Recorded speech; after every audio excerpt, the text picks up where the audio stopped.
Hola, com va? Soc Javi Off, benvinguts al canal d'Escacs en català. Avui veurem un nou vídeo de tàctica, us porto una partida personal. Jo jugava amb negres, si voleu podeu parar el vídeo i analitzar la posició durant un parell de minuts i trobeu el millor pla per a les negres. Mouen les negres en aquest moment.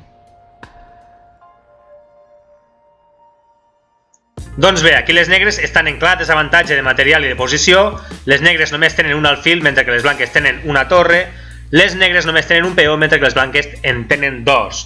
Llavors aquí el pla de les negres per sobreviure passa perquè aquest peó pugui arribar a coronar amb èxit. Llavors aquí mouen les negres i el millor moviment és, sens dubte, avançar el peó. G2, aquí les blanques han de fer obligatòriament torre A1, protegint la fila 1 i evitant la coronació, no?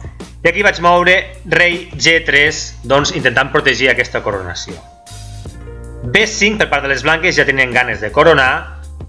I aquí el pla de les negres de protegir la coronació amb el rei és un pla perdedor perquè, per exemple, rei F2 intentant protegir la coronació, B6 avançant cap a la coronació, coronant les negres, torre per, rei per i ara B7.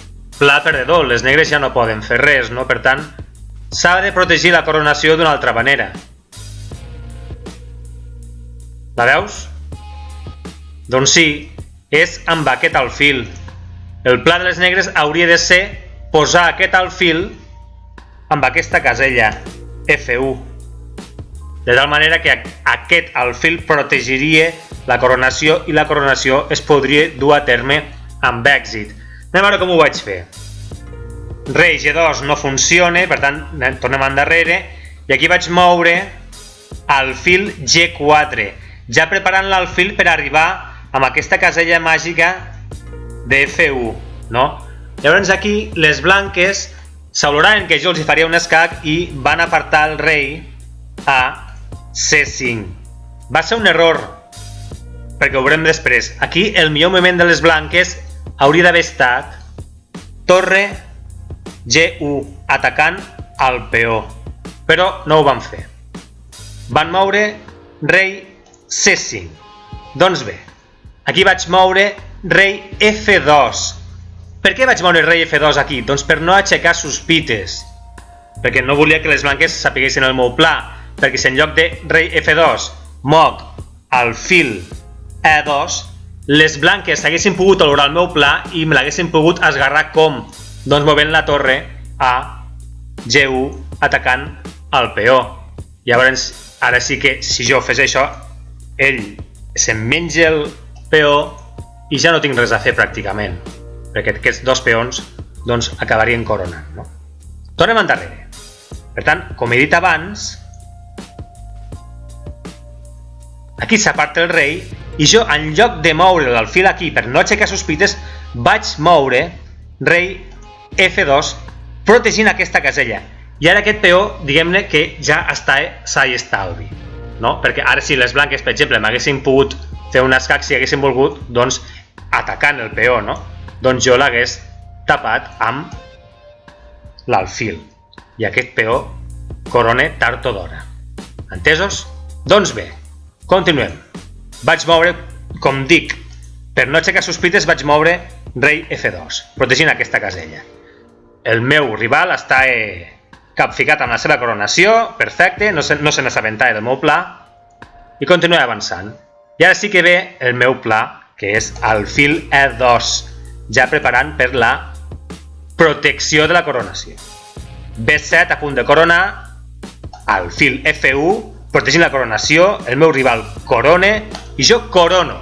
Coronació amb èxit.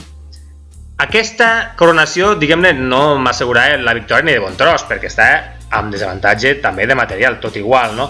Però com a mínim vaig poder sobreviure una mica més, no? Llavors aquí va ser reina F4 escac. Això és important.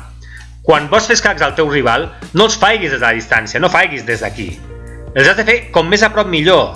Ho va fer molt bé, això. Reina F4 escac, perquè com més a prop faiguis els escacs, més efectius i més escacs trobaràs en un futur, no? Jo aquí vaig apartar-me a E2, fent un escac a la descoberta al rei, i el rei es va apartar a B4. Aquí tenia una mica d'iniciativa, vaig fer escacs, no? Reina B6 escac, rei A3, ho va fer molt bé ell, reina A6 escac, rei B2, i aquí ja s'amagava amb aquest peó molt ben fet. Reina B5 escac, i ara m'interposa la reina. Aquí no m'interessa ves canviar reines perquè sortiria perdent. Doncs reina D3, i ara va continuar amb reina G4 escac, rei F2, reina F4 escac, i ja he begut oli perquè m'estan atacant l'alfil, rei G2, i em mengen l'alfil, i s'acaba la partida perquè aquest peó corona i jo no ho podia evitar. Doncs bé, no em va servir per guanyar la partida, però sí que em va servir per fer-lo patir una miqueteta, no? Llavors tornem a repassar la partida perquè quedi ben clar el pla de la coronació protegida amb alfil.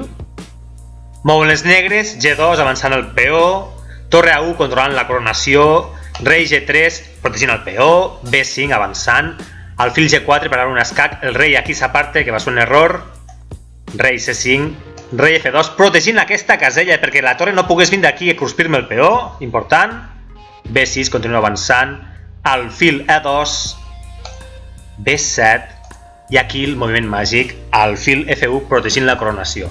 El meu rival corona i jo corono amb èxit. Coronació protegida per un alfil. Espero que aquest truc doncs, et serveixi a les teves partides. I fins aquí aquest vídeo d'escacs en català. Espero que t'hagi agradat tant com a mi i ens veiem en una propera ocasió. Gràcies, adeu!